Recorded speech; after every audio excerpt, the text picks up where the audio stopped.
Folks, so I'm at Frugal Prepper. I am finally driving the Pontiac again. I think I got all the bugs worked out of it. She's running good. But yeah, me and this car, we went down a rabbit hole together recently, man. Good Lord. So, you know, I had the oil leaks on the cam towers, and then the last video there I showed I had to pull all that apart. Well, then I was putting the inner timing cover back on. I dropped the bolt, and I could not find the bolt anywhere, and there was a chance that it went down into the oil pan because that's open when that inner timing cover's out, or the outer timing cover's even off. So I had to tear the oil pan off to be sure. It wasn't there. I never did find the bolt. I got one out of the junkyard, put in it. But that just turned into a whole new level of mess because there's, you know, these aren't terrible to tear the oil pan off of, but it's not the easiest one either. I've changed them a few times on these. But then I got it all back together and it started overheating during, you know, its test idle in the driveway. Well, turns out I thought the thermostat's not open and something's wrong. When I got it open, I discovered that I put the thermostat in upside down. So, luckily I'm pretty good at getting right between the exhaust manifold areas with the right socket combination. I can pop these thermostats out without pulling the exhaust manifold. So I did that. Then yesterday I was driving it, transmission. It started just slamming into each gears, like it was chirping the tires as it was shifting gears. And when you would drop it into drive from park, you just hear a loud like clang. I'm like, what the heck is going on? The the track off light came on, which usually means there's a transmission problem. And then the service engine light came on. I never even did get to scan it. Then it started driving okay after a while. It started shifting normal again. Well, I got it up in the air, looked under it, and I caught something that hit the transmission pan, knocked a little pinhole in it. It's been leaking fluid, so it was low on fluid. So I put a new pan filter, refilled the transmission back up. Which, you know, these you gotta jack them up level, get under there, pull a little plug to see if it's full. Pain in the butt. That's all wrapped up. And then last night, I started having an exhaust leak. I'm like, crap. Well, it turned out all it was is I didn't get the bolts quite tight enough on the downpipe, so I retightened those up real good, and there's no exhaust leak now. So she's running great. But the AC compressor, this is the third one this car's had, but they've all been from the junkyard. But the AC compressor, where the emergency blow-off valve is on the bottom, started leaking all of its refrigerant out. So I currently have no air conditioning. That should be in tomorrow, and I'll get that replaced. So it's just exciting. I'm like, why are these people going so freaking slow? Come on. It's annoying. But yeah, I've been just me in this car. There's a couple when the transmission started going out. I was like, you know what? I don't know if I'm putting a transmission in this car. It's like, it might be time to cut my losses. But luckily, it's all good. So once I get up here out of traffic here, I'll do a little run out on it and show you if I can get these slow people out from in front of me. Alright, so go ahead and run her up here.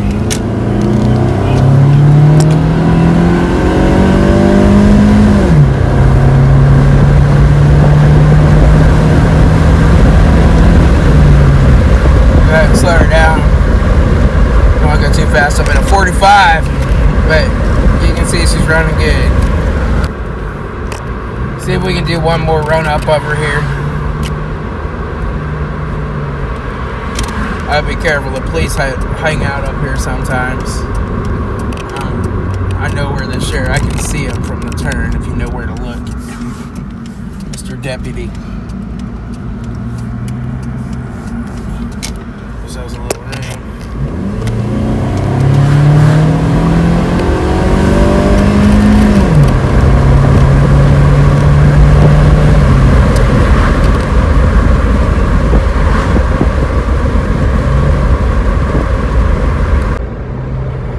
So I think you can see the headliner flipping around back there. So I just got done running up and getting some of this headliner adhesive stuff. Let's see if I can fix that. And I got the back door panels are kind of sticking up too. I'm gonna try to glue those down. But just trying to, you know, make it as nice as possible and drive it for a while, hopefully. But she sure rides nice and just drives straight on down the road. The suspension's a little stiff in these cars, but that's the way they're designed. But they sure do handle the curves nice. So, alright, I'm gonna pull back in my driveway here. Alright, so as you can tell, my garage is kind of blown up right now. There's just all kinds of crazy stuff going on in here. Let me show you. So I've just been busy fixing tons of cars and getting them in and out, and this is what happens to somebody who works his workbench, right? So I need to get all this stuff cleaned up and put away back in the toolboxes, and then I got to get to work on this guy. This is a paramotor, which I rebuilt the carburetor on it a while back and had problems. It seemed to run fine after we got done, but it's still missing on one cylinder. So I'm going to try to do a secondary ignition waveform on that cylinder and see, maybe even do pressure transducer, take the compression and the cycles on it. But this has got the 61 horse Generac engine. Just you sit right there, you hook your parachute on these little guys right here, and then the parachute becomes a wing, and you go flying. I haven't actually got to see it in use yet, but maybe one of these days I'll get down to the airport when he flies it and take a look. You obviously don't want to get mixed up in that while it's running, because these are turning. The first time I worked on it, he didn't have this net here. Now there's at least a net there to kind of help protect you a little. So, but you know, you have to kind of get in here and adjust the carburetor and stuff while it's running. And then what we had to do is push it up against the building, because when you kick this baby up full throttle, you're not going to hold it by hand. And so the problem they has is when that cylinder, it's this one over here, starts missing. You know, when you first have the chute laid out, I guess you have to hit the gas and go like full bore right away. Or if it kind of hesitates, then the strings can get some slack in them and they can get tangled up in the prop. And that actually happened, and it's been like a couple $1,000s or something to get the chute repaired. So he doesn't want it to happen again. So I'm going to see if I can figure out if it's ignition misfire, fuel misfire.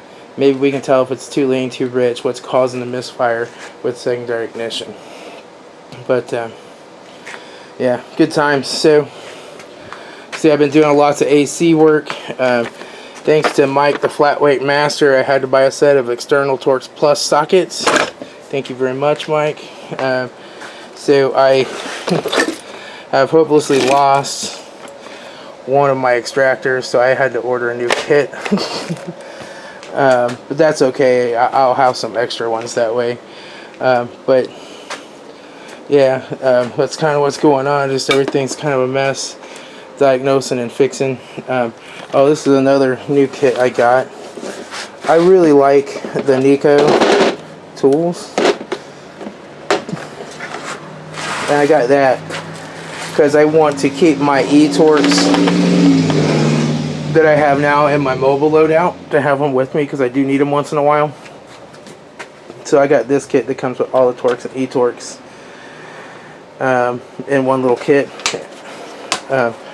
to have here in the garage. I've been very happy with all my Nico stuff. I haven't broken any of them yet. Been using them for a while. If you're really looking for some good Torx, triple squares, Torx Plus, whatever, Nico. You know, it's like 20 bucks, somewhere between $20 and $30, and just work and work and work. They're awesome. Those Harbor Freight ones and stuff will just break off on you a lot of times. But yeah, everything's a mess. So I'm just gonna crank up some music, turn on the big fan, because you can't hear me when the big fan's on.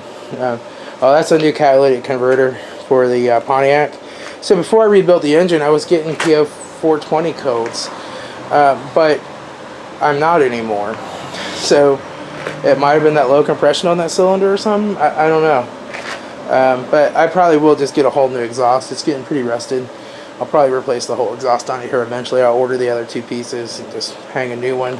And see, these are brakes for my truck, brakes for a Hyundai, more brakes for some other car that's come in, axle for a car, should be, yeah, there's some bushings for a car, a radiator for another SUV. So the jobs keep coming, and I'm backed up now because I have mine up in the driveway for so long. So best thing to do here on Sunday afternoon is to get organized. Oh man, I gotta make sure I take care of my ammo. Oh yeah, losing the gun. So, oh, I found my other scan tool. Hey, yay!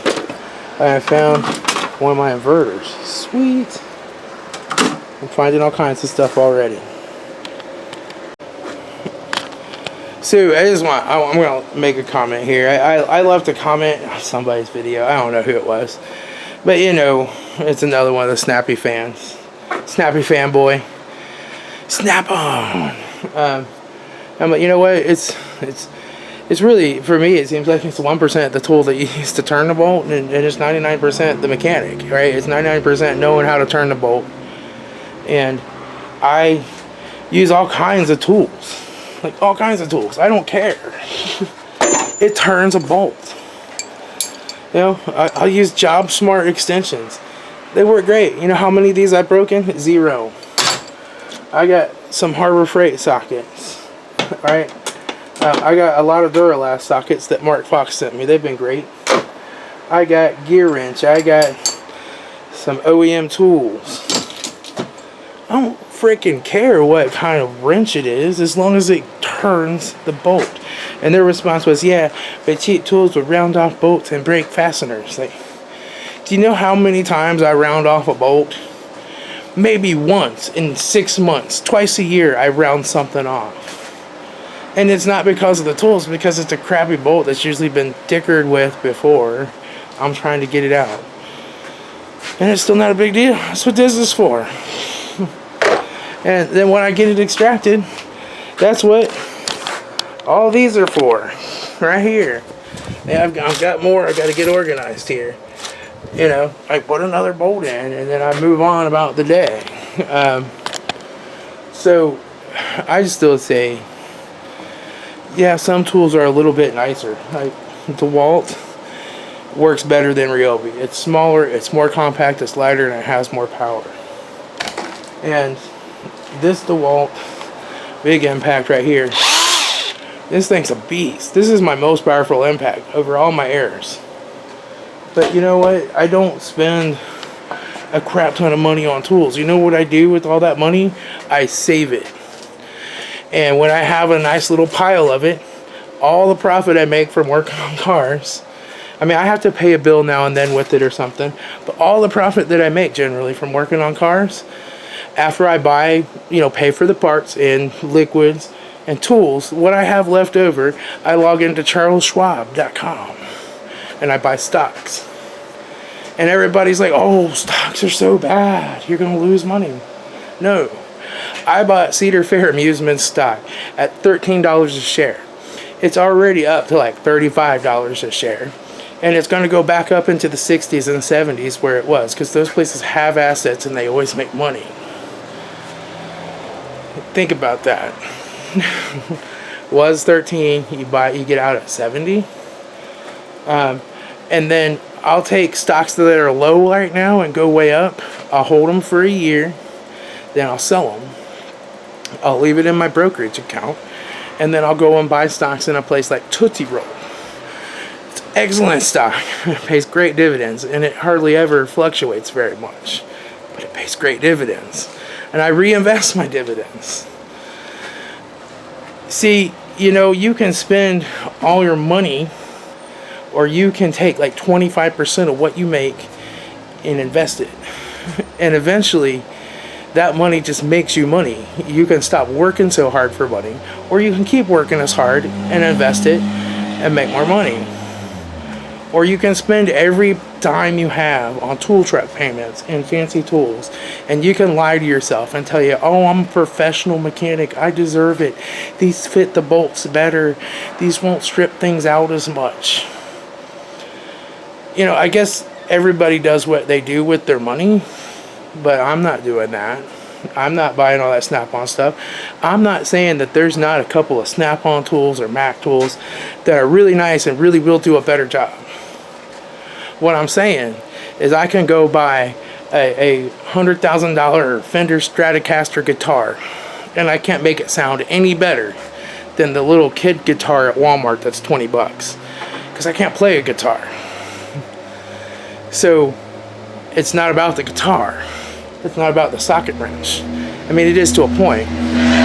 But if you don't know how to work on cars, if you're not a good mechanic, if you don't know that you need to step it up to half-inch driver, you're going to break something, then you're not going to do any better with those tools than than another guy. So that's just my take on it. And I get so tired of hearing people talk about how to be a serious mechanic, I have a big toolbox and all these tools. No, to be a real mechanic, the first thing you have to be able to do is know the theory of operation. You have to know how is it supposed to work. And if you don't know, you have to talk to people, you have to read, you have to search. You have to figure out how it's supposed to work. Once you know how it's supposed to work, then you have to establish a baseline. You have to look at, this is exactly what it's doing that it's not supposed to do. And then you have to form a hypothesis, and you have to say, what would cause it to act that way?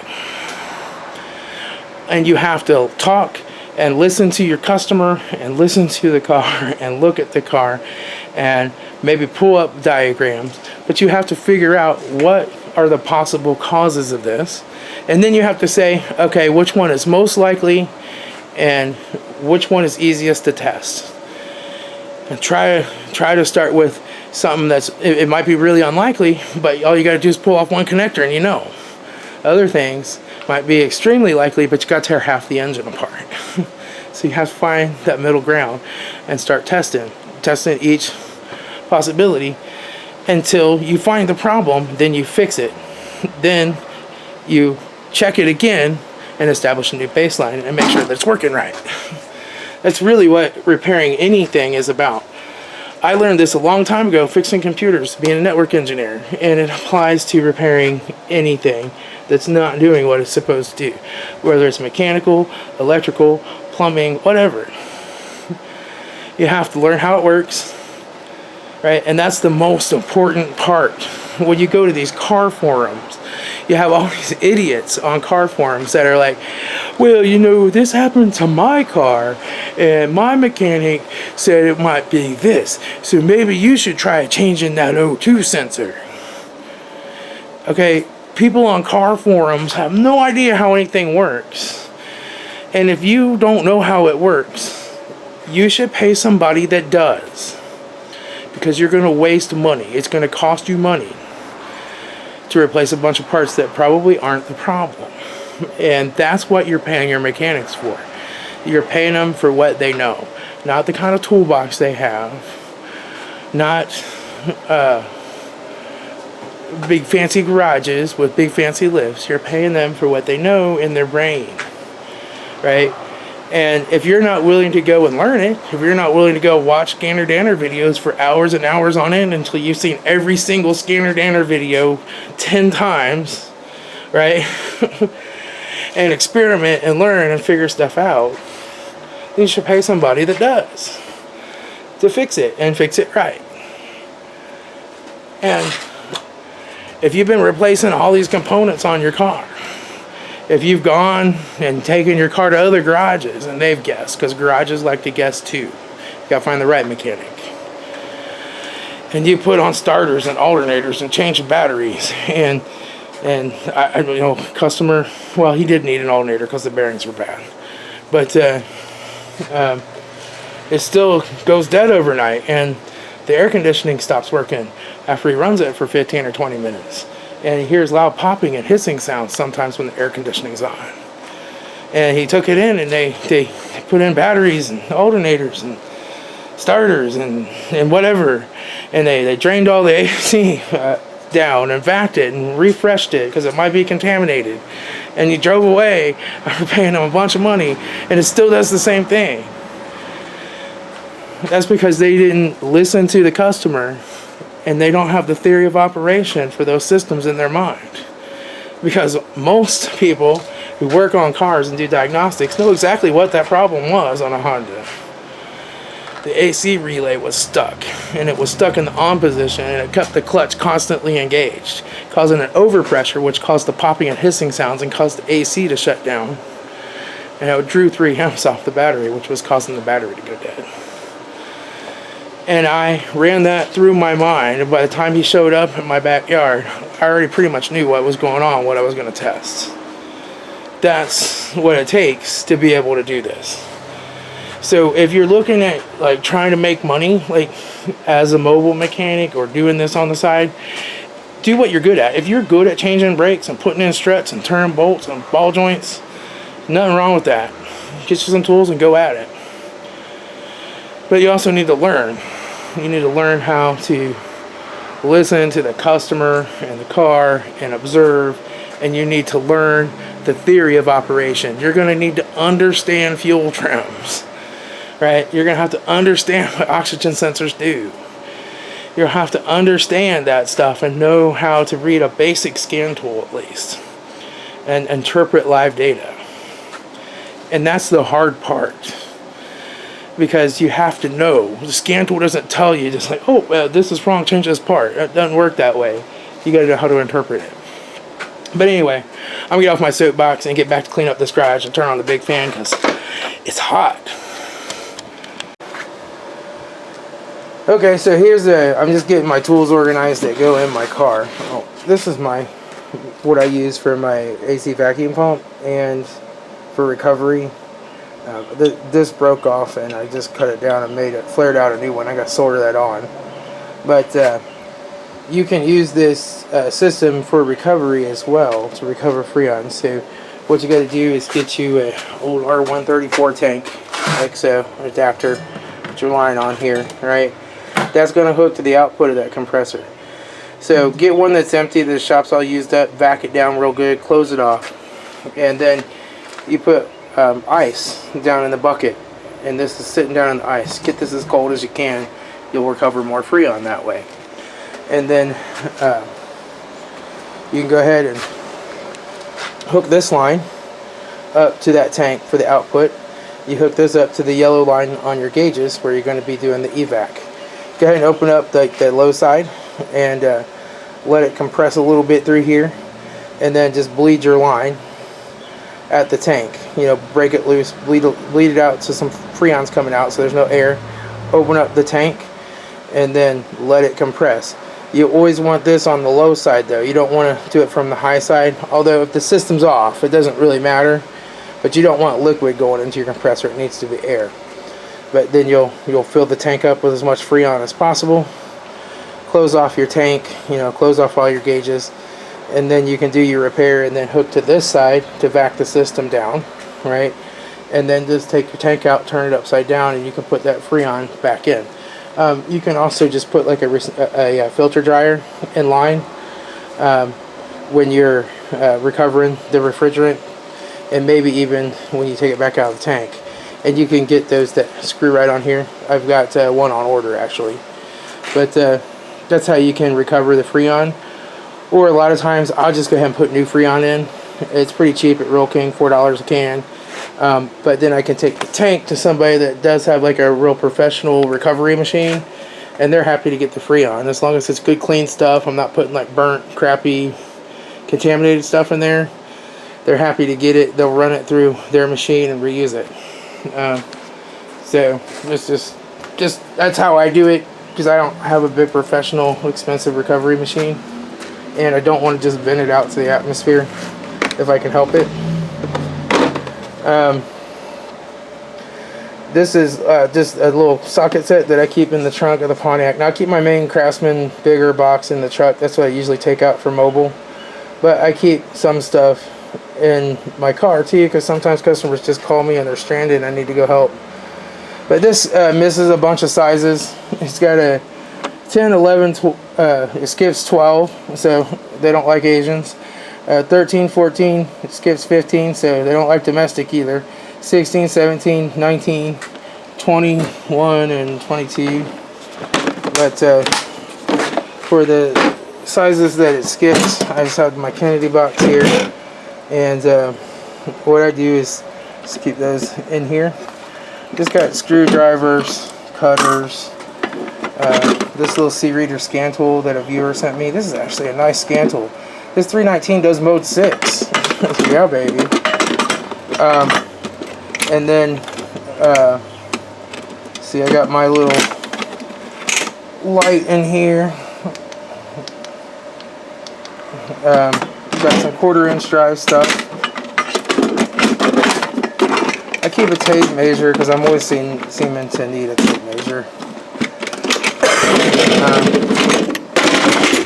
Got some pliers.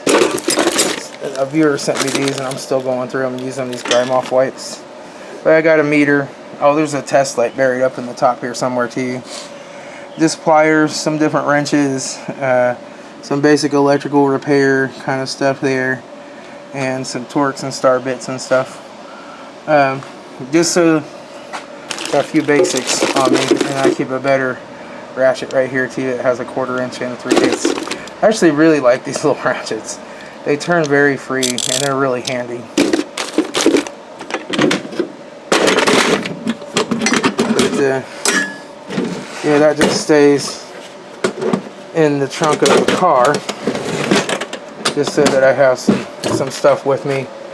You know, it's mostly somebody lost a belt or they've got a no start and need a starter or an alternator. You know, just something that's left them stranded, and it's a basic repair that I can do for them.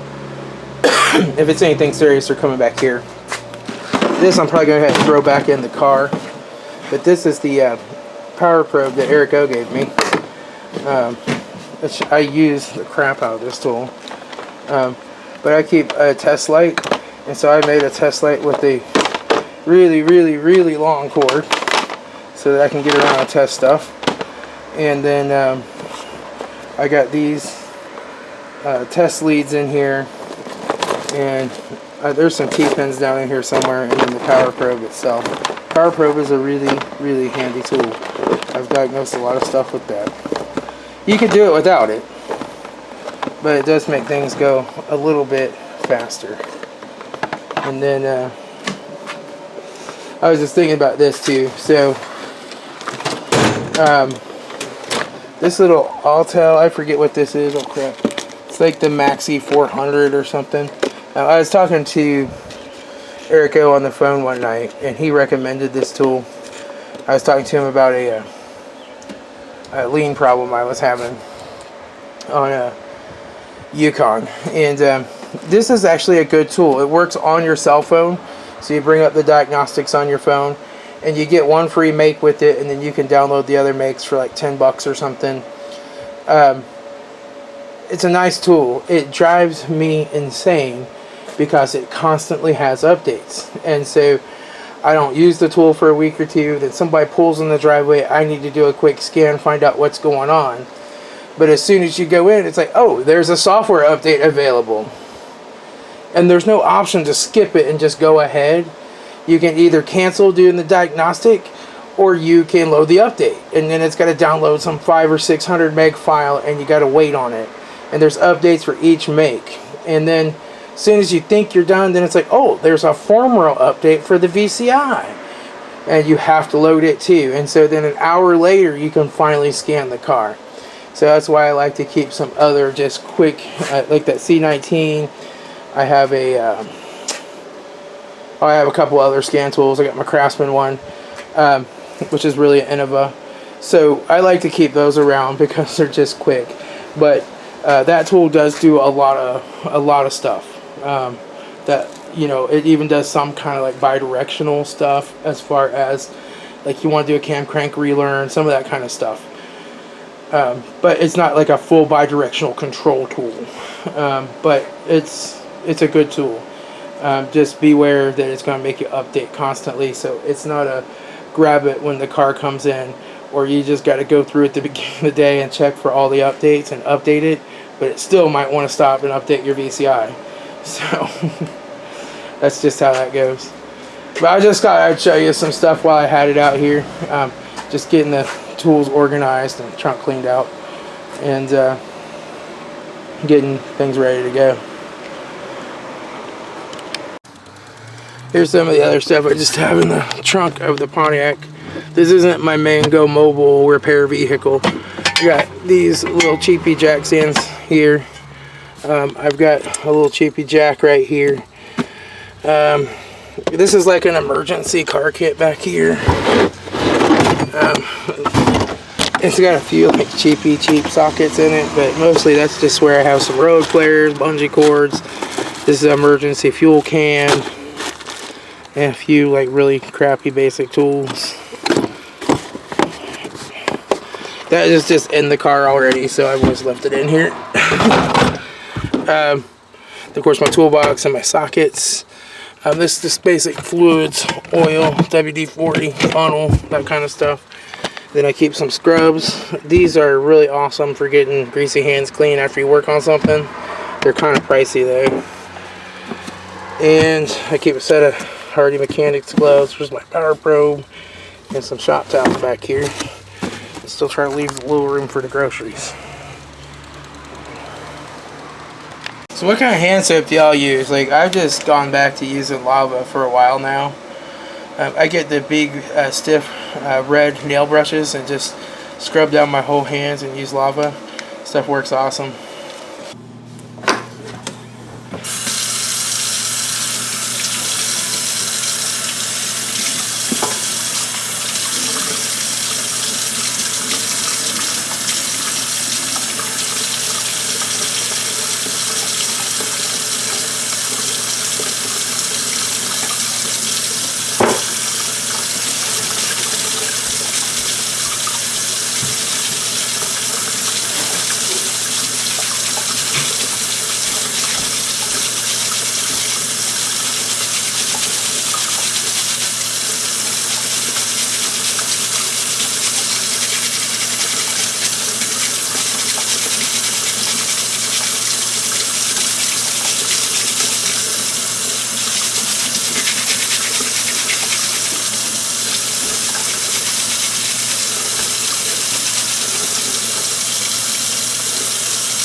Come on.